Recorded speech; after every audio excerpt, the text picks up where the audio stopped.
বন্ধুরা, আজ তোমাদের সাথে আমাদের খড়গপুর অঞ্চলের ৩৬ পাড়ার অত্যন্ত ঐতিহ্যবাহী অলৌকিক একটা ইতিহাস শেয়ার করব। তোমরা অনেকেই জানো যে এই ৩৬ পাড়ার মাতা পুজো শুরু হয় ১৯৫২ সাল থেকে, কিন্তু মায়ের চোখ বন্ধ থাকে। কেন বন্ধ থাকে সেটা কিন্তু অনেকেই জানো না, সেটাই আজ তোমাদের সঙ্গে ভাগ করে নেব। বহু বছর আগে এই পুজোর সূচনা লগ্নে এলাকার পরম শ্রদ্ধেয় ও অভিজ্ঞ বয়োজ্যেষ্ঠ মানুষরা সিদ্ধান্ত নিয়েছিলেন যে এখানে মায়ের আগমন ঘটবে একেবারে বাল্যরূপে, অর্থাৎ শিশুর বেশে। আমরা জানি কোনো শিশু যখন পৃথিবীতে জন্ম নেয় তখন প্রথম অবস্থায় তার চোখ বন্ধ থাকে। ঠিক সেই রীতি মেনেই ৩৬ পাড়ার মাতা পুজোয় মাকে সদ্যজাত শিশুরূপে কল্পনা করা হয়, আর সেই কারণেই মায়ের চোখ বন্ধ করে থাকে।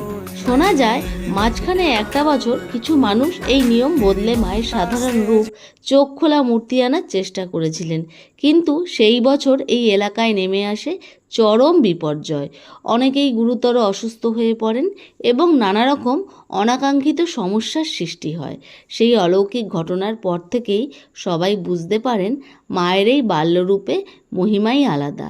সেই সময় থেকে আজ পর্যন্ত পুরনো নিয়ম নিষ্ঠা অনুযায়ী মেনে মায়ের চোখ বন্ধ রেখেই এই পুজো হয়ে আসছে। এটাই ৩৬ পাড়া মাতা পুজোর আসল আদি কাহিনী। মায়ের এই অনন্য রূপের কথা তোমাদের সঙ্গে ভাগ করলাম।